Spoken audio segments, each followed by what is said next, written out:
வணக்கம். 2025 வரப்போகுது. ஸோ நம்மளுடைய 2025க்கான ஒரு ப்ரிப்பரேஷன், ஒரு மோட்டிவேஷன் எப்படி வேணாலும் எடுத்துக்கோங்க. என்ன பண்ணலாம்? இதுதான் இந்த வீடியோவில் இருக்க போகுது. நம்முடைய சேனல் எக்ஸாம் ப்ரிப்பரேஷன் ரிலேட்டடாக இருக்க போகுது. ஸோ அது சம்பந்தமான கண்டென்ட்டை தான் நம்ம இப்போ வந்து பேச போகிறோம். ஃபர்ஸ்ட் விஷயம், கிளியர் விஷன். அதாவது நம்ம இந்த இயரில் எந்த எக்ஸாமுக்கு சீரியஸாக படிக்க போகிறோம் அப்படிங்கிறத முதல்ல டிசைட் பண்ண போகிறோம் இல்லையா? ஸோ அந்த எக்ஸாமுக்கான ஒரு ப்ரிப்ரேஷன் எப்படி கொண்டு போகணும் அப்படிங்கிறத நம்ம டிசைட் பண்ணோம் இல்லையா? அந்த ஸ்டடி பிளான் அப்படிங்கிறத தான் நம்மளுடைய ப்ரிப்ரேஷனை டிசைட் பண்ண போகுது. அந்த ஸ்டடி பிளான் வந்து ரொம்ப ரியலிஸ்டிக்காக நம்மளால் அச்சீவ் பண்ணக்கூடிய அளவில் இருக்கக்கூடிய ஒரு ஸ்டடி பிளானாக இருந்தால் பெஸ்ட். ஒரே டைம் நான் வந்து ஒரே வாரத்தில் நான் ஹிஸ்ட்ரியை முடிக்கிறேன் அப்படின்னு சொல்லிட்டு பிளான் போட்டு ஒன்றும் தெரியாமல் போகக்கூடாது, சரியா? ஸோ எவ்வளோ அச்சீவ் பண்ண முடியும், உன்னால் என்ன கெப்பாசிட்டி என்ன இருக்குது அப்படிங்கிறத புரிஞ்சுக்கிட்டு கொஞ்சமாகவே போடுங்க. ஸோ நீங்கள் முடிக்க உங்களுக்கு கான்ஃபிடென்ட் இன்க்ரீஸ் ஆகும். அடுத்த டைம் இன்னும் கொஞ்சம் சேர்த்து 4 லெசன் படிக்கிறேன்னு பிளான் போட்டால் ஓகே, கம்ப்ளீட் பண்ணிட்டு ஒரு சாட்டிஸ்ஃபேக்ஷன் கிடைக்கும். ஓகே, நம்மளால் முடியுது, இன்னும் கூட கொஞ்சம் படிக்க முடியுது அப்படின்னா 2 லெசன் எக்ஸ்ட்ரா போட்டு நம்ம அதை கம்ப்ளீட் பண்ண முடியும். நிறைய போட்டு நம்மளால் முடிக்குமானா நம்மளால் படிக்க முடியாது போல இருக்குது, எப்படி படிக்கிறது அப்படிங்கிற நிறைய கேள்விகள் நமக்குள்ளேயே நம்மளே சந்தேகப்பட ஆரம்பிச்சிருக்கும். ஸோ உங்களுடைய பிளான் வந்து அச்சீவ் பண்ணக்கூடிய அளவில் நீங்கள் போட்டு வச்சுக்கோங்க, ஓகேங்களா? ரைட்.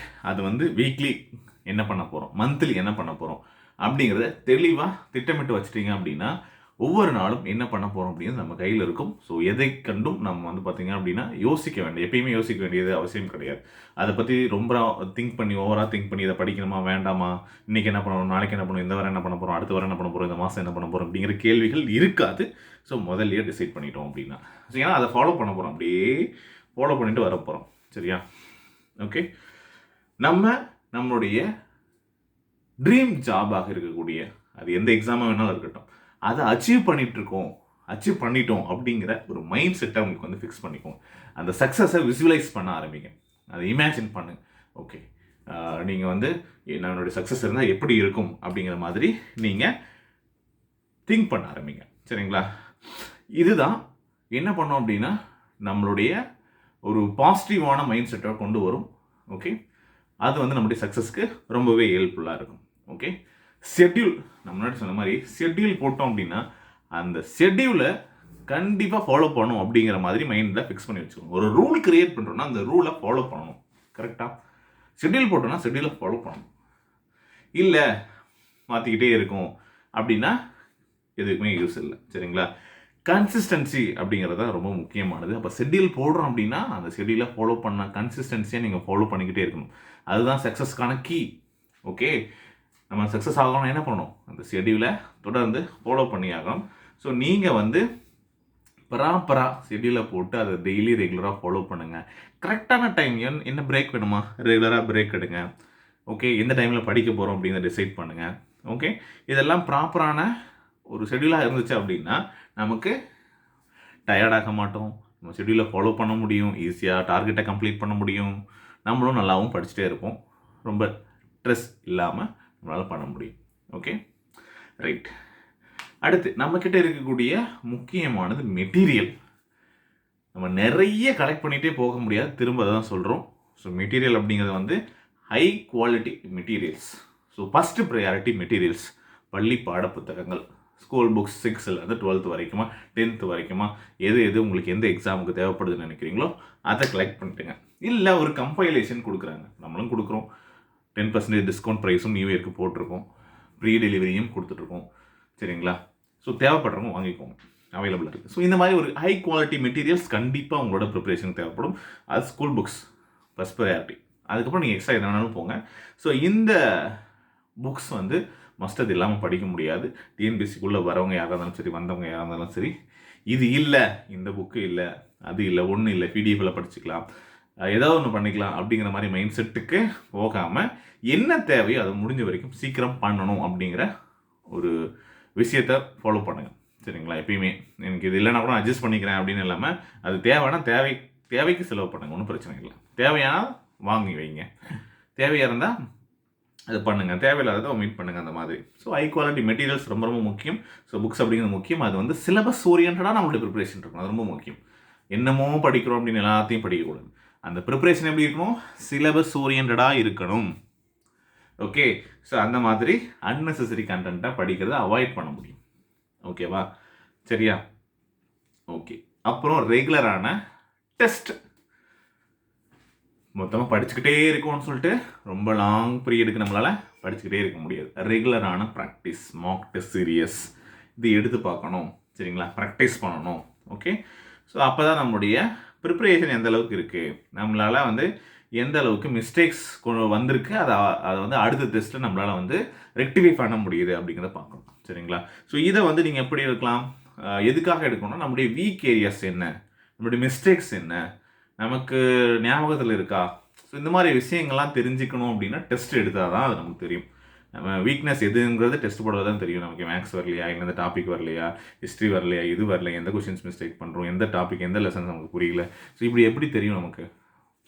ஓகே, ஸோ அதை வந்து ஒரு ப்ராக்டிஸ் டெஸ்ட் வந்து நீங்கள் போடணும், மாக் டெஸ்ட் வந்து ரெகுலராக எடுக்கணும். ஸோ எடுக்கும்போது வந்து உங்களுக்கு இந்த அனாலிசிஸ் கிடைக்கும். அப்புறம் அதை அனலைஸ் பண்ணி ஓகே இந்த மாதிரியெல்லாம் மிஸ்டேக் பண்ணுறோமா, ஓகே அடுத்த டெஸ்ட்டில் நம்ம இதை ரிப்பீட் பண்ணக்கூடாது, நோட் பண்ணு, ஒரு நோட்டை போட்டு நம்ம என்னென்ன மிஸ்டேக்ஸ் பண்ணியிருக்கோம் அப்படிங்கிறத நோட் பண்ணிகிட்டே வந்தோம் அப்படின்னா அடுத்த டெஸ்ட் வரும்போது முன்னாடி பண்ண மிஸ்டேக்ஸை ரிப்பீட் பண்ணாமல் வந்துக்கிட்டே இருக்குமா அப்படின்னு பார்த்தா கடைசியில் நம்ம பர்ஃபெக்டாக ஆகிடுவோம். போக போக போக நம்ம அதெல்லாம் கம்மி பண்ணிகிட்டே வரோம். ஏற்கனவே பண்ணத்தை திரும்ப திரும்ப பண்ணிட்டு இருந்தோம்னா சேம் ரிசல்ட், ஒன்றும் சேஞ்ச் ஆக போகிறது கிடையாது. ஸோ அனலைஸ் பண்ணி முன்னாடி என்ன பண்ணமோ அதை சேஞ்ச் பண்ணி பாருங்கள், கண்டிப்பாக உங்களுக்கான ரிசல்ட் சூப்பராக இருக்கும். ஸோ முக்கியமான விஷயங்கள் சொல்லியிருக்கேன். கோல் என்ன பண்ண போகிறோம், என்ன எக்ஸாம்ஸ் படிக்க போகிறோம், அது தெளிவாக டிசைட் பண்ணிவிட்டு படிக்க ஆரம்பி. அடுத்து நம்ம கண்டிப்பாக சக்ஸஸ் ஆக போகிறோம் அப்படிங்கிறத நீ வந்து உன் மைண்டில் எப்பயுமே திங்க் பண்ணிட்டு அச்சீவ் பண்ணிட்டோம், சக்ஸஸ் பண்ணிட்டோம் அப்படிங்கிறத ஃபிக்ஸ் பண்ணிக்கோ. அப்புறம் நீங்கள் வந்து ஒரு ஷெட்யூலை ப்ராப்பராக போடு, அந்த ஷெட்யூலை ஃபாலோ பண்ணி என்ன படிக்கணும், எந்த நேரத்தில் என்ன பண்ண போகிறோம், எப்போ பண்ண போகிறோம் அப்படிங்கிற மாதிரி அதை வந்து ப்ராப்பராக பண்ணு. ஓகேவா, அடுத்து வந்து அதை கன்சிஸ்டன்ஸாக பண்ணணும். ஓகே, ரெகுலராக வந்து நம்ம பண்ணணும். ரெகுலரான பிரேக், எந்த டைமில் என்ன பண்ண போகிறோம், இப்போ படிக்க போகிறோம், பிரேக் எடுக்க போகிறோம், படிக்க போகிறோம். ஸோ ஓகே, அப்போ வந்து நமக்கு என்ன கிடைக்கும், அந்த ஒரு ரொம்ப ஸ்ட்ரெஸ் பண்ணாமல் அழகாக வந்து படிச்சுட்டு வரலாம். ஓகேவா, அது இருக்குது. அப்புறம் மெட்டீரியல்ஸ், ப்ராப்பரான மெட்டீரியல்ஸ், ஹை குவாலிட்டி மெட்டீரியல்ஸ் என்னங்கிறத பார்க்குறோம். சிலபஸ் தேவையான தான் படிக்கிறோமான்னு பார்க்குறோம், தேவையில்லாத அவாய்ட் பண்ணுறோம். ஓகேவா, அப்புறம் மாக் டெஸ்ட் சீரியஸ் ரொம்ப முக்கியமானது. மாக் டெஸ்ட் ரெகுலரான மாக் டெஸ்ட் எடுக்கணும்னு சொல்லியிருக்கேன். அப்போ தான் நம்மளுடைய வீக்னஸ் என்ன, மிஸ்டேக்ஸ் என்ன அப்படிங்கிறது தெரியும். அப்போ தான் அடுத்தடுத்து நம்ம வந்து ரிப்பீட் பண்ணாமல் அதை அவாய்ட் பண்ண முடியும் அப்படின்னு சொல்லியிருக்கேன். Okay, next. ஸோ இதெல்லாம் முக்கியமானது. அப்புறம் ஹெல்த் ரொம்ப ரொம்ப முக்கியமானது. நம்ம ஹெல்த்தியாக இருக்கணும், ஆக்டிவாக இருக்கணும். சரியா, ஒழுங்காக சாப்பிடாமல் இருந்தாலும் சரி, நம்ம ஹெல்த்தியாக இருந்தாலும் சரி, சோம்பேறித்தனமாக எதையுமே பண்ண முடியாமல், எந்த வேலையும் செய்ய முடியாமல் நம்ம ப்ராப்பராக படிக்கக்கூட முடியாது. சரியா, ஸோ ப்ராப்பராக ஃபுட் எடுத்துக்கணும், ரொம்ப முக்கியம். இதெல்லாம் ப்ரிப்ரேஷனில் செய்வது முக்கியமாக சார். ஆமாம், எல்லாமே முக்கியம். நம்ம வந்து ரெகுலரான சின்ன சின்ன எக்ஸசைஸ், சும்மா ஒரே இடத்துல மந்தமாக உட்காந்து படிச்சிங்கன்னா ஒரு வருஷம் கழிச்சு பாருங்க எப்படி இருக்கான்னு தெரியும் உனக்கு. சோம்பேறித்தனமாக வேறு மாதிரி சோம்பேறி ஆகிடுவேன். அந்த மாதிரி இருக்குது. இதில் வந்து முக்கியமான விஷயம் ஸ்லீப், தூங்குறது. சரியா, எப்போல்லாம் நல்லா டைம் கிடைக்கும் அப்படின்னா அட்லீஸ்ட் வந்து ஒரு 6, 7, 8 மணி நேரம் என்ன டைம் கிடைக்குதோ உங்களால் தூங்க முடியுதோ நல்லா தூங்கிக்கோங்க. ஸோ அப்போ தான் நம்மளுடைய பாடி வந்து நமக்கு நம்மளுடைய ப்ரிப்ரேஷனை பண்ணுறதுக்கு சப்போர்ட் பண்ணும். நம்மளுடைய மைண்டு வந்து பார்த்திங்க அப்படின்னா ரிலாக்ஸாக இருக்கும். சரிங்களா, ஸோ நம்ம மைண்ட் சொல்லணும் படிக்கணும்னு சொல்லணும். ஆனால் நம்ம பாடி சப்போர்ட் பண்ணணும்ல, உட்காந்து படிக்கணும்ல, அதுக்கு ஹெல்த்தியாக இருந்தால் தானே பண்ண முடியும். மைண்ட் வந்து படிக்கணும்னு நம்ம ஃபிக்ஸ் பண்ணிட்டோம், பாடி ஹெல்த்தியாக இருந்தால் தானே பண்ண முடியும்.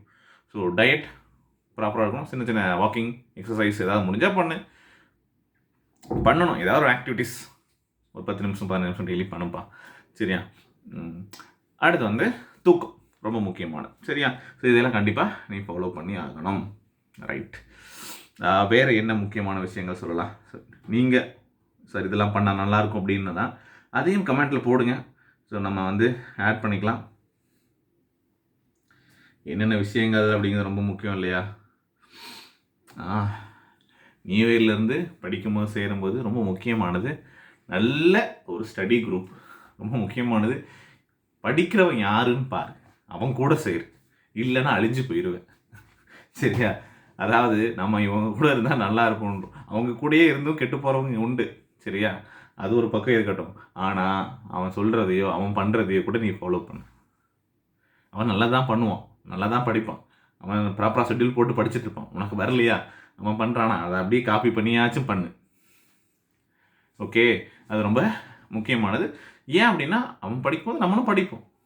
ஏன்னா அவன் வேறு வழிக்கு போகிறதில்ல. அவன் அதாவது வேறு தேவையில்லாத செயல்களை செய்ய போகிறது கிடையாது. படிக்கிறது மட்டும்தான் அவன் ஃபோக்கஸாக இருக்கும், அதை செய்வான். நம்மளும் அதை செய்யலாம். சரியா? அப்போ அவனை பார்த்து ஓகே அவன் படிக்கிறான், நம்மளும் படிக்கலாம், அவன் கூட சேர்ந்து நம்மளும் படிக்கலான்னு கொஞ்சமாச்சும் அது இம்ப்ரூவ்மெண்ட் இருக்கும். சரி, அதுக்காக சொல்கிறேன். ஓகே, ஸோ நம்மளை சுற்றி இருக்கிறவங்க நம்மளை மாதிரியே திங்க் பண்ணுறவங்களா இருந்தால் நமக்கு படிக்கிறதுக்கு ஈஸியாக இருக்கும். அந்த மாதிரியான கேங்கோட, குரூப்போட ஃப்ரெண்ட்ஷிப் வச்சுக்கிட்டிங்க அப்படின்னா உங்களுக்கு இருக்கும். உங்கள் நாலேஜை ஷேர் பண்ணுறதுக்கும் நம்ம வந்து எக்ஸாம் ரிலேட்டடான அப்டேட்டாக இருக்கிறதுக்கும் ரொம்பவே யூஸ்ஃபுல்லாக இருக்கும். சரியா? இல்லை சினிமா ரிலேட்டடாக பேசுகிறவங்க கூட அது கூட சுற்றிட்டு இருக்கோம்னா அதில் தான் அப்டேட்டாக இருக்கும்.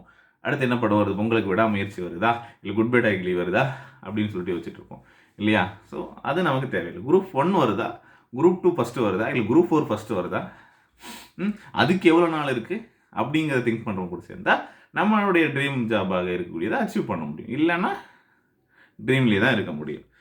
சரியா? அடுத்து இன்னொன்று முக்கியமானது நம்முடைய ப்ராக்ரஸ். சரி, என்ன சார் ப்ராக்ரஸ், இம்ப்ரூவ் ஆகிட்டு இருக்கா இல்லையா அப்படிங்கிற ஒரு கேள்வி வரும் இல்லையா?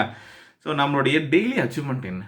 இன்றைக்கி ஒரு லெசனாவது படிச்சிருக்கோமா, இல்லை கொஞ்சமாச்சும் படிச்சிருக்கோமா அப்படிங்கிற ஒரு அச்சீவ்மெண்ட்டாவது இருக்கணும்ல வாழ்க்கையில். அந்த மாதிரி ஒவ்வொரு நாளும் என்ன பண்ணியிருக்கோம், ஓகே சூப்பராக இன்றைக்கி ஒரு லெசன் படிச்சிட்டோம், செம, இன்றைக்கி நான் ஒரு வீடியோ பண்ணிட்டேன், செம. அந்த மாதிரி நான் இன்றைக்கி ஒரு லெசன் படிச்சிட்டேன்ப்பா, ஒரு மேக்ஸில் ஒரு டாப்பிக்கே முடிச்சிட்டேன் அப்படின்ற மாதிரி நீ வந்து ப்ரிப்பேர் பண்ண ஆரம்பிச்சு சின்ன சின்ன அச்சீவ்மெண்ட்டை வந்து நீ என்ஜாய் பண்ணு. அந்த ப்ரிப்ரேஷன் ஜாலியாக இருக்கும். ஆஹா, இன்னைக்கு பாரு ஹிஸ்ட்ரியில் வந்து சிந்துவெளி நாகரிகம் முடிக்கிறேன், படிக்க போகிறேன் அப்படின்னு சொல்லிட்டு படி, ஜாலியாக அந்த டாப்பிக்கை முடிக்கலாம். ரைட்டா? முடிக்கவும் முடியும், உன்னையாலே முடியும். ஸோ அது ஒன்று என்கரேஜ் பண்ணிக்கும். ஒன்று சின்ன சின்ன அச்சீவ்மெண்ட்ஸ்க்கு வந்து பார்த்தீங்க அப்படின்னா நீ வந்து ஏதாவது வந்து உன்னை நீயே மோட்டிவேட் பண்ணுறதுக்கு உனக்கு யூஸ்ஃபுல்லாக இருக்கும். சரியா? சின்ன சின்ன காம்ப்ளிமெண்ட் பண்ணிக்கோ. சரி, இது முடிச்சிட்டோமா, ரைட்டு விடு, நம்ம வந்து இதை வந்து அச்சீவ் பண்ணிட்டோம், ஓகே நல்ல ஸ்கோர் பண்ணியிருக்கோம், ஒரு டெஸ்ட்டில் வந்து நல்லா ஸ்கோர் பண்ணியிருக்கோம் அப்படிங்கும்போது உன்னை பாராட்டிக்கும். ஸோ யாரும் வந்து உன்னை பாராட்டணும் அவசியம் இல்லை, நீயே பாராட்டி ஓகே சூப்பராக இம்ப்ரூவ் அப்படின்னு சொல்லிட்டு பாராட்டிக்கும். ஸோ அது நம்ம செல்ஃப் மோட்டிவேஷன் ரொம்பவே முக்கியம். ஸோ அது வந்து ஒன்று பண்ணலாம். ரைட்டு. அப்புறம் நம்ம அப்பப்போ டிமோட்டிவேட் ஆகும். நமக்கு இவ்வளோ ஒரு 1 இயர் ப்ராசஸ், 6 மாதம் ப்ராசஸ் அப்படின்னா டிமோட்டிவேட் ஆகும். அப்போல்லாம் சக்ஸஸ் ஸ்டோரிஸ், இந்த டாப்பர்ஸ்லாம் இருப்பாங்க, ஸோ ஸ்டேட் 1, 2, 3, சரி அவங்களாம் எப்படி படித்தாங்க, ஸோ அதெல்லாம் வந்து நமக்கு வந்து ஒரு இன்ஸ்பிரேஷன். அவ்வளோதான். அவனும் இதே மாதிரி தான் கஷ்டப்பட்டுருப்பான், அவனுக்கு இதே கஷ்டம்லாம் இருந்திருக்கும். அப்போது அது நமக்கு ரிமைண்ட் பண்ணும். ஓகே, இந்த மாதிரி நம்ம ப்ரிப்பேர் பண்ணும்போது இந்த மாதிரியான கஷ்டங்கள் எல்லா இடத்துக்கும் தான் வரும். பாரு டாப் வரைக்கும் வந்திருக்கு. சரியா? நமக்கும் வந்துட்டு போவோம். சரியா? அப்போது நம்ம அதுலேருந்து விலகாமல் நம்ம அந்த ப்ராசஸில் இருப்போம் அப்படிங்கிறது உங்களுக்கு ஒரு ரிமைண்டராக இருக்கும். சரியா? ரைட். அடுத்து முன்னாடி சொன்ன மாதிரி சின்ன சின்னதாக ஒரு மைல்ஸ்டோன் அச்சீவ் பண்ணும்போது, ஒரு டார்கெட் முடிக்கிறோம், ஓகேவா, ஒரு லெசனை முடிக்கிறோம், இல்லை ஒரு சப்ஜெக்டை முடிக்கிறோம், சரியா, இல்லை சிலபஸில் ஒரு ஹெட்டிங்கே முடிச்சிடுவோம். இந்த மாதிரி நீங்கள் வந்து சின்ன சின்னதாக அச்சீவ் பண்ணும்போது நீங்களே உங்களுக்கான சின்ன சின்ன ட்ரீட் கொடுங்க. தான் சொல்கிறது முன்னாடி. சரிங்களா? உங்களை நீங்களே மோட்டிவேட் பண்ணிக்கோங்க, என்கரேஜ் பண்ணிக்கோங்க அப்படின்னு சொல்கிறோம். சரிங்களா? ஓகே.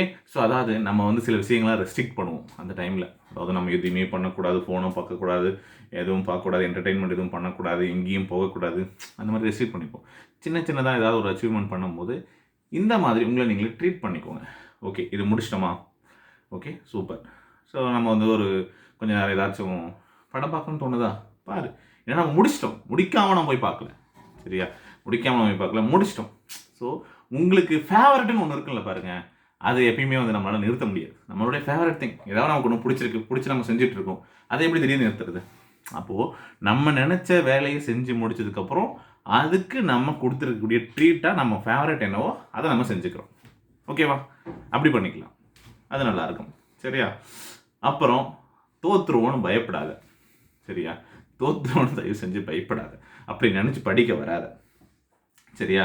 நமக்கு சில பின்னடைவுகள் இருக்க தான் செய்யும். இதுக்கு முன்னாடி இருந்தது, இந்த வருஷம் இருந்தது, ஓகே, அதெல்லாம் நம்மளுடைய படிக்கட்டுகள் அப்படின்னு சொல்லிட்டு நம்ம ஏறி போகணும். அதெல்லாம் நமக்கு ஒரு லைஃப் லெசன்ஸ் அப்படின்னு சொல்லிட்டு சக்ஸஸை நோக்கி மட்டும் நம்ம போகணும், அதை நோக்கி மட்டும்தான் நம்ம போவோம். சரியா?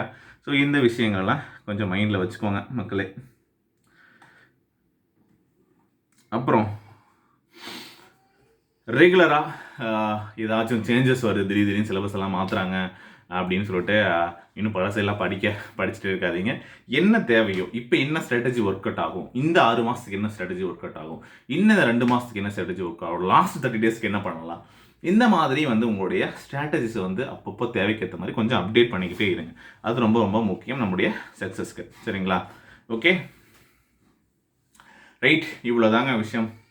ஓகே, நான் வந்து இந்த ட்ரீம் ஜாபை அச்சீவ் பண்ண போகிறோம், அதுக்கு தகுதியானவன் நான் தான் அப்படிங்கிறத மைண்டில் ஃபிக்ஸ் பண்ணிக்கோங்க. 2025 உங்களுடைய ட்ரீம் ஜாபை அச்சீவ் பண்ணுறதுக்கு நம்மளுடைய அதிகமானுடைய வாழ்த்துக்கள், என்னுடைய வாழ்த்துக்களும் உங்களுக்கு இருக்குது. Happy new year. கண்டிப்பாக வெற்றி பெறுவோம். நன்றி. வீடியோ பிடிச்சிருந்தா லைக் பண்ணுங்கள், உங்கள் ஃப்ரெண்ட்ஸ்க்கும் ஷேர் பண்ணி இதெல்லாம் ஃபாலோ பண்ணுறா அப்படின்னு சொல்லிட்டு தட்டி விடுங்க. தேங்க்யூ. உங்களுடைய கருத்துக்களையும் மறக்காமல் கமெண்ட்டில் போடுங்க, ரொம்ப முக்கியம். சரியா? இந்த மாதிரி ரெகுலரான நிறைய வீடியோஸ் நம்மளுடைய சேனலில் சப்ஸ்கிரைப் பண்ணி வச்சுக்கோங்க. See you.